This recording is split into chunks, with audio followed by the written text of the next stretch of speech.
Christmas time.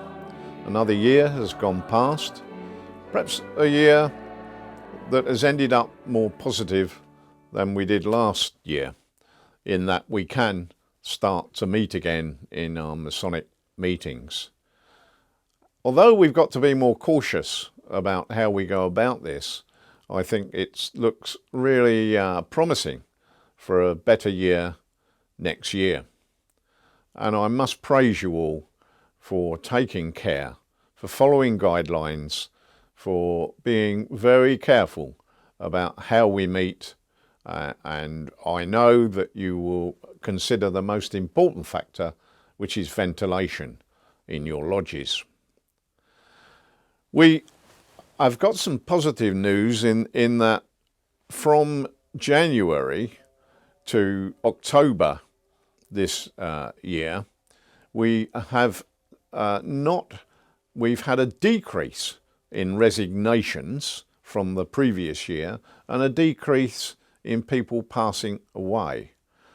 So we are delighted that those figures are down, and we also have an increase of candidates waiting to come into our order.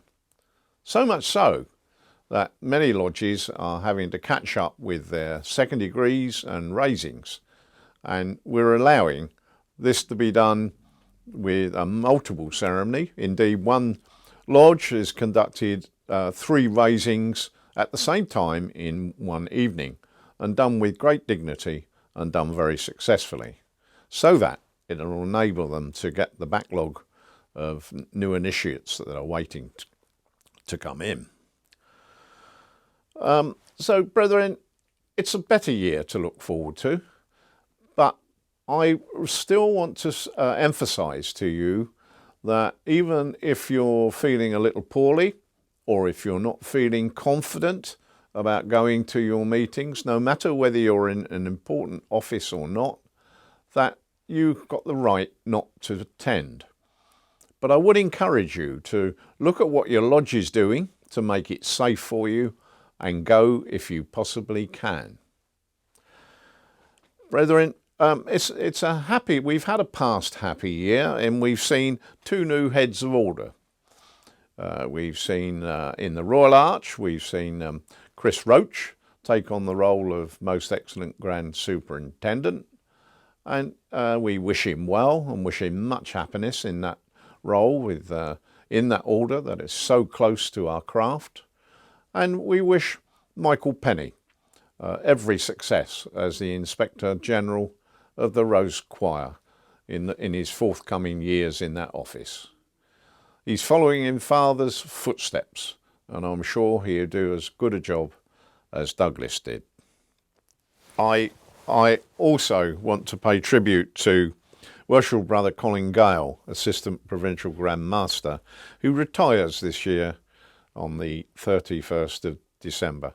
There cannot be, brethren, a better servant to our province than Colin. He's held many offices, active offices, and with much dedication. And I cannot express enough my thanks and the executive thanks to the way he's helped us and helped all of you, brethren, over the past years.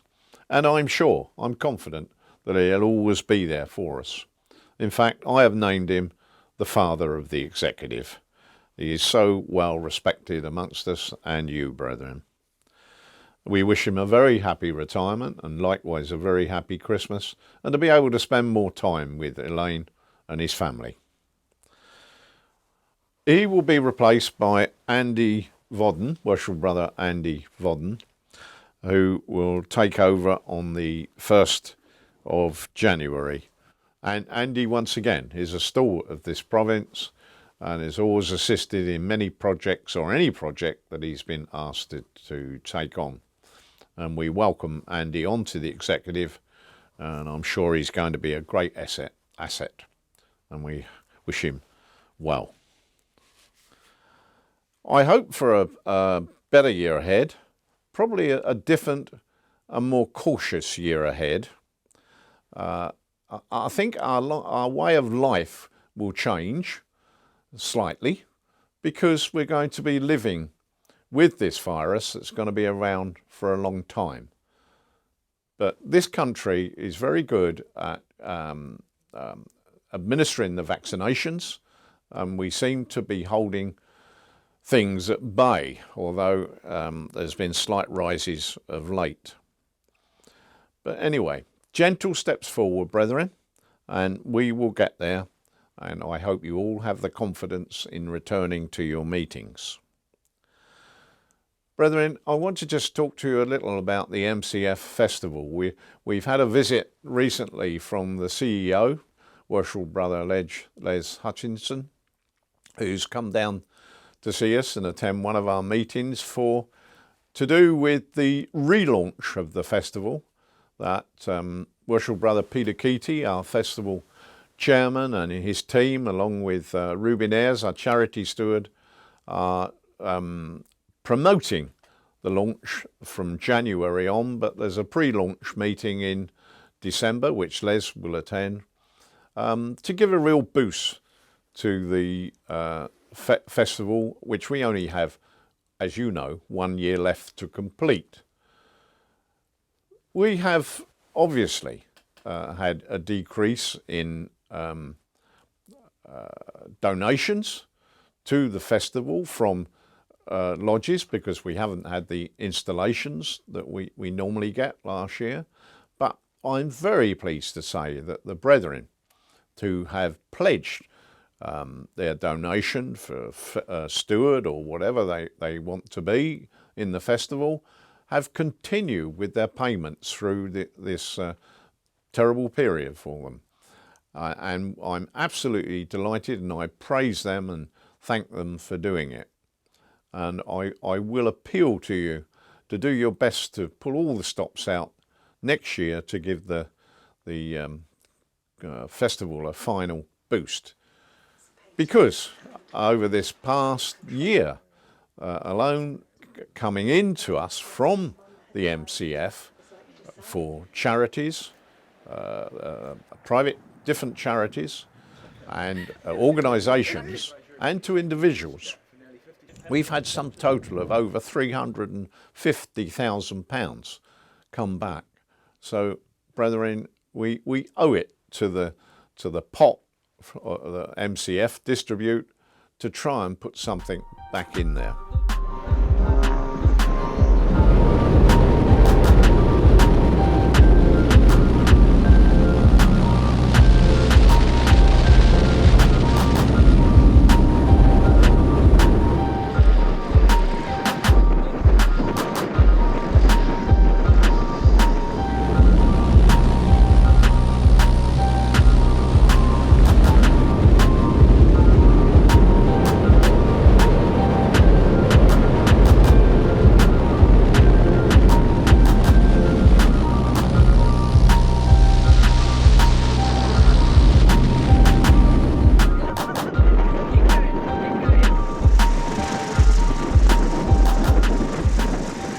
How was that? Oh, that was amazing. It was brilliant.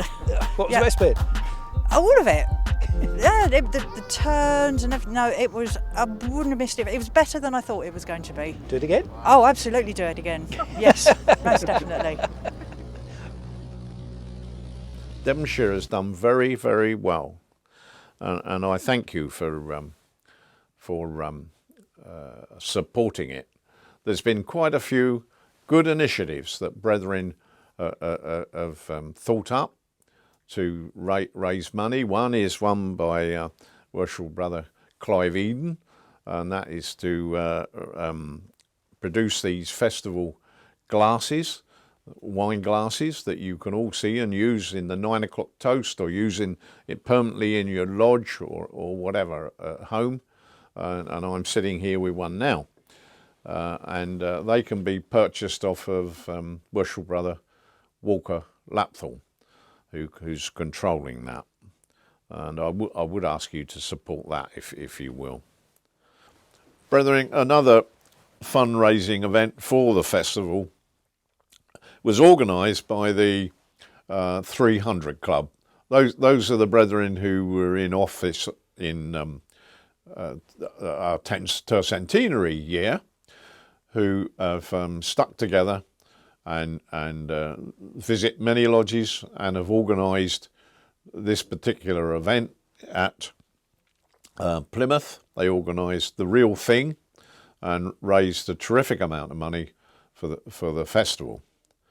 And they've also got in mind to organise an event to put on the Jersey Boys. I thank each and every one of them. They know who they are. Rest ye merry gentlemen, let nothing you dismay. And brethren, we recently had a very enjoyable carol service organised by Worship Brother John Pritchard at Plimpton, which we all enjoyed with our families, our friends, and the brethren of the lodges. Tidings of comfort and joy from God our Heavenly Father.